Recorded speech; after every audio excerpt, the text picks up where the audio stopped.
좋은 아침입니다. 날씨가 좀 많이 차갑습니다. 건강 조심하시고요. 오늘 5월 18일 목요일입니다. 민수기 31장 1절에서 24절까지 말씀 함께 보겠습니다. 여호와께서 모세에게 말씀하여 이르시되 이스라엘 자손의 원수를 미디안에게 갚으라. 그 후에 내가 내 조상에게로 돌아가리라. 모세가 백성에게 말하여 이르되 너와 함께 있는 사람들 가운데서 전쟁에 나갈 사람들을 무장시키고 미디안을 치러 보내어 여호와의 원수를 갚되 이스라엘 모든 지파에게 각 지파에서 1000명씩을 전쟁에 보낼지니라. 하매 각 지파에서 1000명씩 이스라엘 100만 명 중에서 12,000명을 택하여 무장을 시킨지라. 모세가 각 지파에 1000명씩 싸움에 보내되 제사장 엘르아살의 아들 비느하스에게 성소의 기구와 신호 나팔을 들려서 그들과 함께 전쟁에 보내매 그들이 여호와께서 모세에게 명령하신 대로 미디안을 쳐서 남자를 다 죽였고 그 죽인 자 외에 미디안의 5왕을 죽였으니 미디안의 왕들은 에위와 레김과 수루와 후루와 레발이며 또 부올의 아들 발람을 칼로 죽였더라.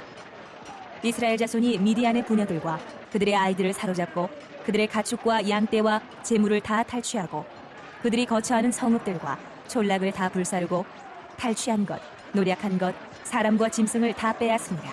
그들이 사로잡은 자와 노략한 것과 탈취한 것을 가지고 여리고 맞은편 요단 강가 모압 평지의 진영에 이르러 모세와 제사장 엘르아살과 이스라엘 자손의 회중에게로 나아오니라. 모세와 제사장 엘르아살과 회중의 지도자들이 다 진영 밖에 나가서 영접하다가 모세가 군대의 지휘관 곧 싸움에서 돌아온 천부장들과 백부장들에게 노하니라. 모세가 그들에게 이르되 너희가 여자들을 다 살려두었느냐?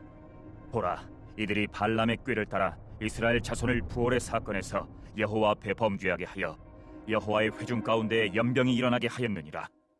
그러므로 아이들 중에서 남자는 다 죽이고 남자와 동침하여 사내를 아는 여자도 다 죽이고 남자와 동침하지 아니하여 사내를 알지 못하는 여자들은 다 너희를 위하여 살려둘 것이니라.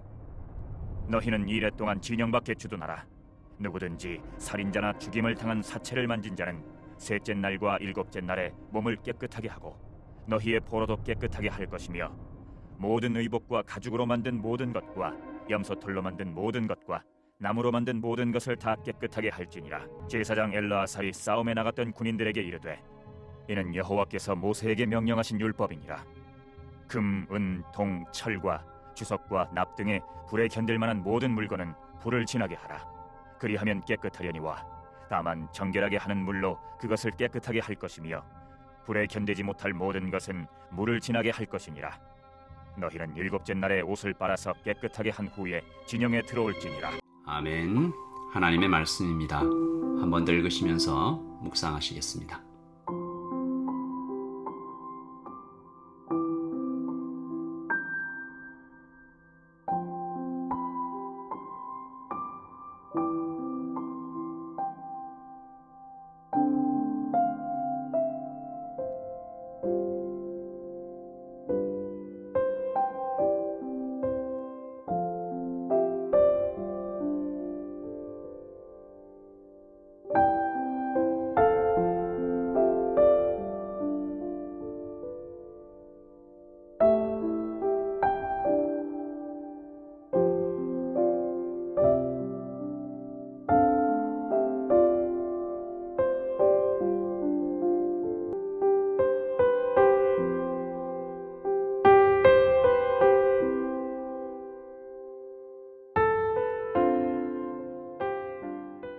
오늘 말씀 이렇게 시작하죠. 여호와께서 모세에게 말씀하여 이르시되, 일을 하나 맡기시는 것이죠.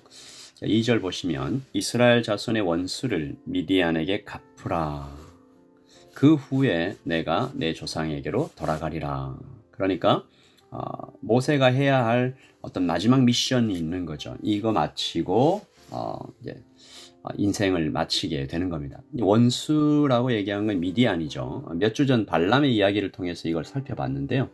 하나님의 백성은 외부의 공격에 무너지지 않는다. 발람이 아무리 저주하려고 해도 실패한다. 3번이나 시도했지만 소용이 없었다. 모압 왕이 화를 내고 발람도 어쩔 수 없이 물러나는 사건 우리 같이 봤습니다. 그대로 이게 마무리되는 줄 알았는데 하지만 악이 포기하지 않았죠. 발람이 악한 꾀를 내서 이 모압 왕에게 슬쩍 얘기합니다. 밖에서 공격할 수 없다면 이스라엘을 밖에서 공격해서 부술 수 없다면 우리 안에서 무너지게 하자. 모압과 미디안의 여인들을 이스라엘 안으로 은밀히 침투시키죠. 그리고 계획은 성공합니다. 이것을 이 이름이 있어요. 이 사건의 이름이 바알부올 사건인데요. 이 바알부올이라는 신에게 이스라엘이 이제 절하고 우상의 제물을 먹는, 그러니까 발람의 죄에 빠져서 미디안의 여인들과 음행한 것뿐만이 아니라 여인들이 이렇게 꼬신 거죠. 우리 신에게 절하자. 그러니까 하나님을 이렇게 버리고 바알보올에게 절하며 우상의 제물을 먹습니다. 그때의 일로 하나님이 진노하시고 이스라엘이 24,000명이 죽는 거죠. 오늘 말씀 16절에도 이 일을 언급합니다. 보라, 이들이 발람의 꾀를 따라 이스라엘 자손을 부올의 사건에서 여호와 앞에 범죄하게 하여 여호와의 회중 가운데 연병이 일어나게 하였느니라. 하나님은 모세에게 이 일을 적극적으로 추진한, 그러니까 이스라엘을 타락하게 만든 미디안을 죽이라고 하시는 것입니다. 하나님의 명령이 오늘 아주 무섭습니다. 7절 8절 보시면 그들이 여호와께서 모세에게 명령하신 대로 미디안을 쳐서 남자를 다 죽였고, 8절 그 죽인 자 외에 미디안의 5 왕을 죽였으니, 다 죽인 거죠. 근데 여기서 멈추지 않습니다. 더 나아가서 17절 18절 보시면 여자들도 그 중에 일부를 죽이라고 하시는 것이죠.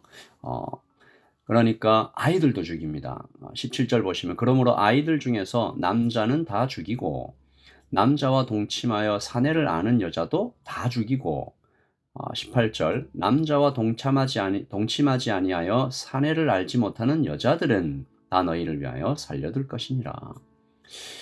이 부분만 읽으면 정말 너무 잔인합니다. 하나님이 내린 명령이 맞는가? 이것을 도대체 어떻게 이해해야 할까? 이 말씀의 해석의 키는 3절에 있습니다. 3절 보시면 모세가 백성에게 말하여 이르되 너와 함께 있는 사람들 가운데서 전쟁에 나갈 사람들을 무장시키고 미디안을 치러 보내어. 그 다음 말씀, 그 다음 구절, 여호와의 원수를 갚되. 여러분, 여호와의 원수라고 말씀하시네요.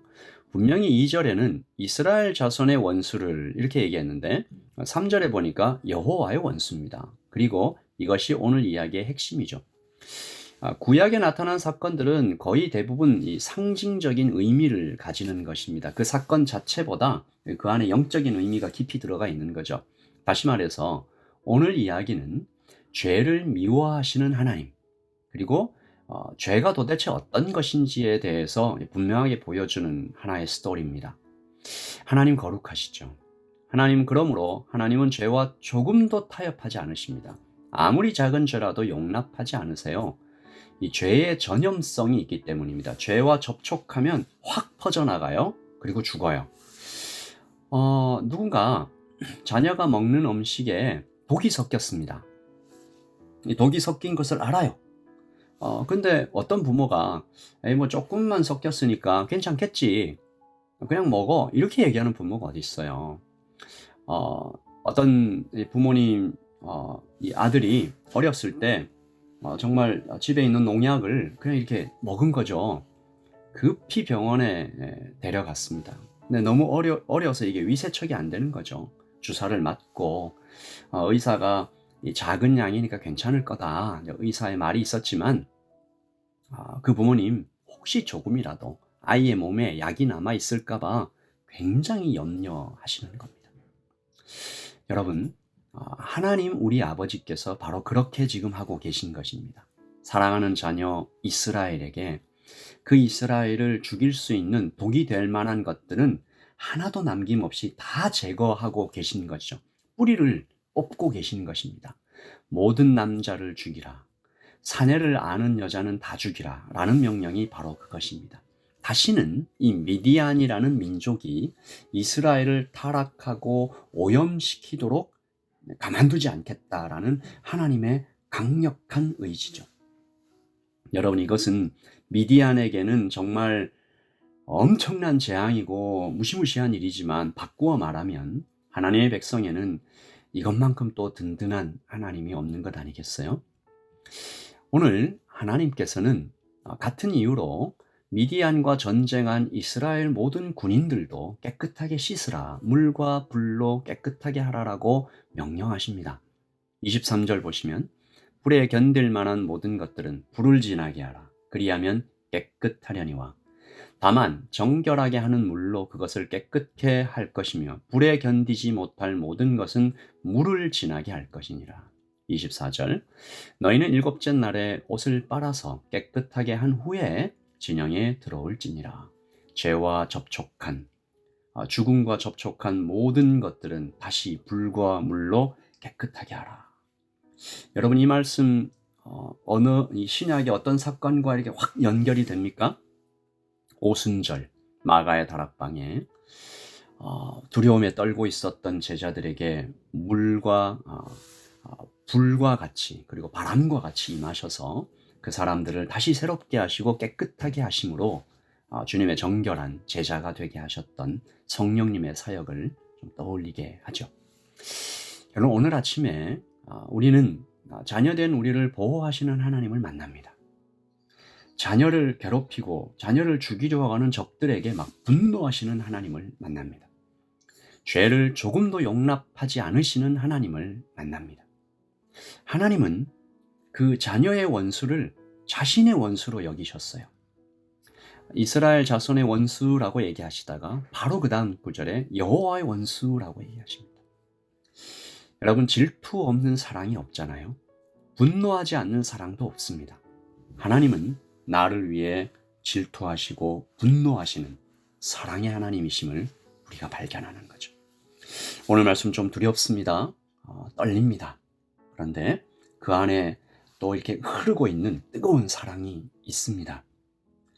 하나님께서 죄를 이토록 지독히도 미워하시는 것을 보면 우리도 죄를 두려워하고 죄를 정말 이게 정말 위험한 것이구나 그렇게 깨어서 하나님 앞에 주님 나를 좀 붙잡아 주십시오. 그렇게 기도하는 오늘 하루 이 아침이 되기를 소원합니다. 기도하겠습니다.